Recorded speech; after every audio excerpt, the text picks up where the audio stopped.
ಪ್ರಿಯರೇ, ದೇವರು ಒಳ್ಳೆಯವರು, ಒಳ್ಳೆಯದನ್ನೇ ಮಾಡುವವರಾಗಿದ್ದಾರೆ.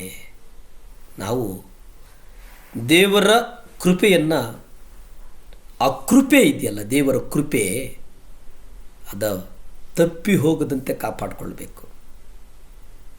ಏಸಾವನ ಅವನ ಬದುಕನ್ನು ನಾವು ನೋಡೋದಾದರೆ, ಅವನು ತನ್ನ ಚೊಚ್ಚಲತನದ ಹಕ್ಕನ್ನು ತಾತ್ಸಾರ ಮಾಡ್ತಾನೆ.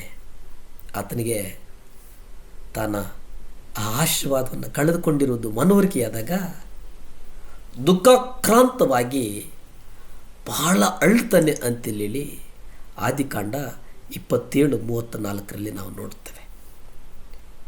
ಏಸಾವನು ತನ್ನ ತಂದೆಯ ಮಾತುಗಳನ್ನು ಕೇಳಿದಾಗ ಅವನು ಅತಿ ವ್ಯಥೆಪಟ್ಟು ಗಟ್ಟಿಯಾದ ಸ್ವರದಿಂದ ಅತ್ತನು ತನ್ನ ತಂದೆಗೆ, ತಂದೆಯೇ ತಂದೆಯೇ, ನನ್ನನ್ನು ಕೂಡ ಆಶೀರ್ವದಿಸು.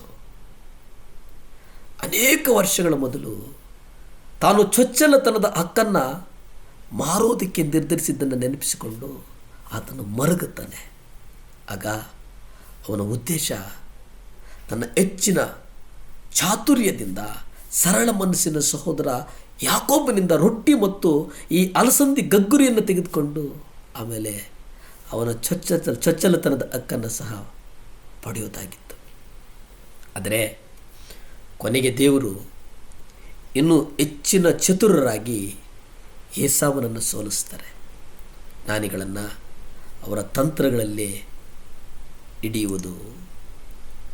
1 ಕೊರಿಂಥ 3:19 ನಾವು ನೋಡೋದಾದರೆ, ಇಹಲೋಕ ಜ್ಞಾನವು ದೇವರ ಮುಂದೆ ಹುಚ್ಚುತನವಾಗಿದೆ, ಯಾಕೆಂದರೆ ಆತನು ಜ್ಞಾನಿಗಳನ್ನು ಅವರ ಸ್ವಂತ ತಂತ್ರದಲ್ಲಿಯೇ ಇಟ್ಟುಕೊಳ್ಳುತ್ತಾನೆಂತಲೂ. ಇಲ್ಲಿ ಯಾಕೋಬನಿಗೆ ಆ ಚೊಚ್ಚಲತನದ ಹಕ್ಕು ದೊರಕುವುದನ್ನು ಅವರು ಖಚಿತಗೊಳಿಸ್ತಾರೆ.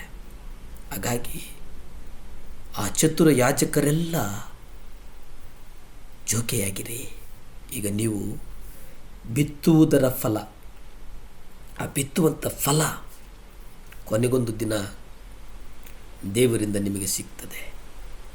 ಇಬ್ರಿಯ ಪತ್ರಿಕೆ 12ನೇ ಅಧ್ಯಾಯ 16-17 ನೀವು ನೋಡುವುದಾದರೆ, ಯಾವ ಜಾರನಾಗಲಿ ಏಸಾವನಂಥ ಪ್ರಾಪಂಚಿಕನಾಗಲಿ ನಿಮ್ಮಲ್ಲಿ ಇರದಂತೆಯೂ ಜಾಗೃತಿಯಿಂದ ನೋಡಿಕೊಳ್ಳಿರಿ.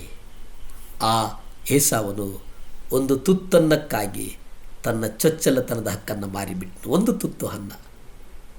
ತರುವಾಯ ಅವನು ತನ್ನ ತಂದೆಯ ಆಶೀರ್ವಾದವನ್ನು ಬಾಧ್ಯವಾಗಿ ಹೊಂದಬೇಕೆಂದು ಕಣ್ಣೀರು ಸುರಿಸುತ್ತಾ ಬೇಡಿಕೊಂಡರು. ಪಶ್ಚಾತ್ತಾಪಕ್ಕೆ ಮಾರ್ಗವಿಲ್ಲದೆ ನಿರಾಕರಿಸಲ್ಪಟ್ಟನೆಂದು ನೀವು ಬಲ್ಲಿರಿ. ಪ್ರೇರೆ, ಯಾವ ಜಾರನಾಗಲಿ ಏಸಾವನಂಥ ಪ್ರಾಪಂಚಿಕನಾಗಲಿ ನಿಮ್ಮಲ್ಲಿ ಇರದಂತೆ ಜಾಗೃತಿಯಿಂದ ನೋಡಿಕೊಳ್ಳ್ರೆ.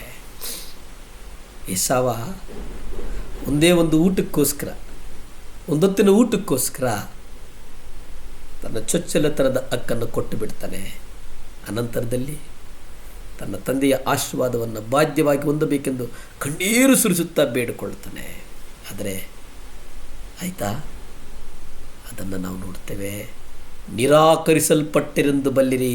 ನೀವು ಚಿಕ್ಕ ವಯಸ್ಸಿನಲ್ಲಿ ಯಾವುದೋ ನಿರ್ಣಯವನ್ನು ಕೈಗೊಳ್ತೀರಿ, ಹೆಚ್ಚಾಗಿ ಆ ನೈತಿಕ ವಿಷಯಗಳಿಗೆ ಸಂಬಂಧಿಸಿಪಟ್ಟಂಥ ಆ ರಸ್ತೆಗಳು ಕವಲೊಡೆದು ಬೇರ್ಪಟ್ಟು ನೀವು ಎಳೆಯ ಪ್ರಾಯದಲ್ಲಿ ಬರುವಿರಿ. ಆ ಕಾರಣಕ್ಕಾಗಿ ಅಲ್ಲಿ ನಿಮ್ಮ ಗುರಿ ಬದಲಾಗ್ತದೆ. ಅದಕ್ಕಾಗಿ ನಾನು ಹೇಳ್ತೇನೆ, ನೀವು ಎಚ್ಚರಿಕೆಯಿಂದಿರಿ. ಎಚ್ಚರಿಕೆ ಬಹಳ ಮುಖ್ಯ. ನಮಗೆ ಈ ಲೋಕದಲ್ಲಿ ಎಚ್ಚರಿಕೆ ಬಹಳ ಮುಖ್ಯ ಆಗ್ತದೆ. ಪ್ರಾರ್ಥನೆ ಮಾಡಿಕೊಳ್ಳೋಣ. ಭೂಮಿ ಆಕಾಶಗಳನ್ನು ಉಂಟು ಮಾಡಿದಂಥ ಸರ್ವಶಕ್ತನಾದಂಥ ದೇವರ ಸ್ತೋತ್ರಪ್ಪ.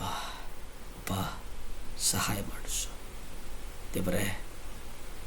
ಆಶೀರ್ವಾದಗಳು ಬೇಕಾಗಿದೆ ಅದಕ್ಕಾಗಿ ಬೇಡ್ತಾ ಇದ್ದೇನೆ ದೇವರೇ. ಯಾರ್ಯಾರು 7 ಲ್ಯಾಂಪ್ಸ್ ವಾಹಿನಿಯನ್ನು ನೋಡ್ತಾ ಇದ್ದಾರೋ ಅವರ ಹೃದಯದಲ್ಲಿ ಒಂದು ಸಮಾಧಾನ ಇಳಿದು ಬರಲಿ, ಒಂದು ನೈತಿಕವಾದಂಥ ಒಂದು ಸ್ಥೈರ್ಯತೆ, ಒಂದು ಸಮತೋಲನ ಇಳಿದು ಬರಲಿ. ಸಹಾಯ ಮಾಡಪ್ಪ, ಅದ್ಭುತ ಮಾಡು ಸ್ವಾಮಿ. ಸ್ತುತಿ ಘನ ಮಾನ ಮಹಿಮೆ ನಿಮ್ಮೊಬ್ಬರಿಗೇ ಸಲ್ಲಿ ತಂದೆ. ಆಮೇನ್ ಆಮೇನ್ ಆಮೇನ್. ಹಲ್ಲೆಲೂಯಾ.